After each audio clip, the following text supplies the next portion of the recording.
neither angels nor an army. Mercenaries would be more appropriate.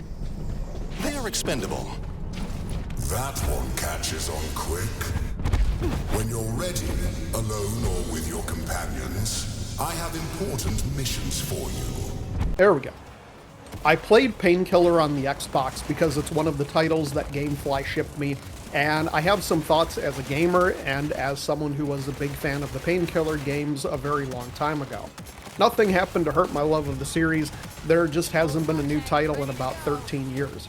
The 2025 Painkiller reboot is one of those things that gamers will look back on and say, huh, I didn't know that ever released.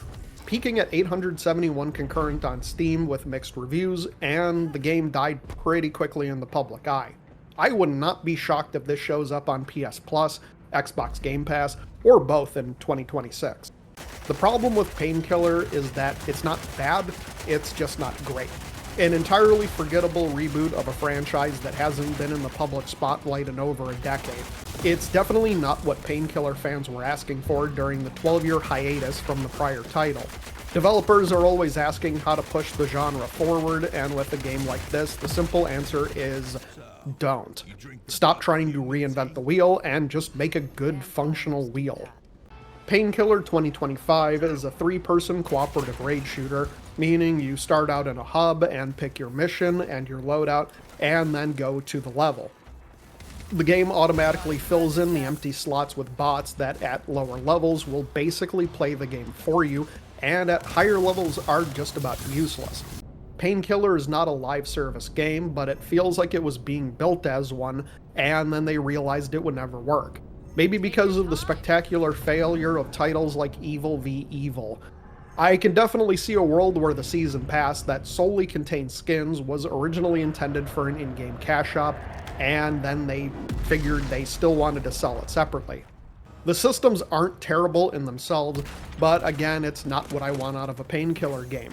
Having to grind for and buy your weapons between levels makes it feel like busy work, not counting how the game constantly sets you back with your rewards.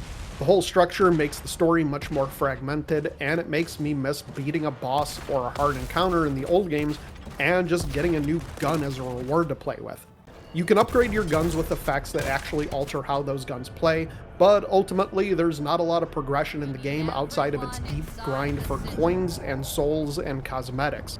It feels like you're playing the game to make the game momentarily more decent to play. There are tarot cards that you can unlock and enable, and I hated the system, and all it gave me was contempt for the game overall. Tarot cards cost 3,000 gold and are single use and have to be recharged every time you use them at the cost of 3 soul points, and the game absolutely drip feeds you currencies to unlock and upgrade your guns and tarot cards, unless you're playing on the hardest difficulties. Once again, I feel like this is the remnant of a game being built as a live service that did a 180 midway through development and just couldn't scrap those systems.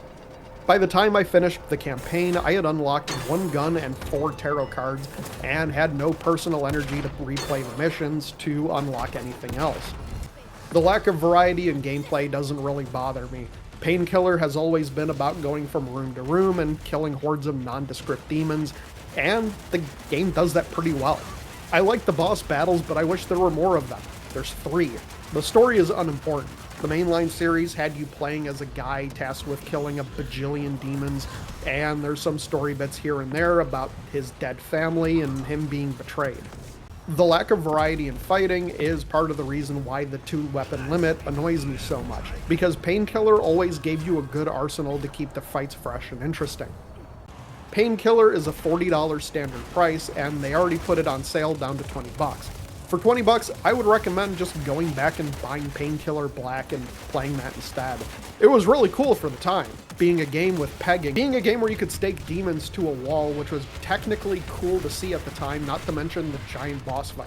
And you can stake demons in this game too, but it doesn't feel as cool. Play Painkiller, the original one.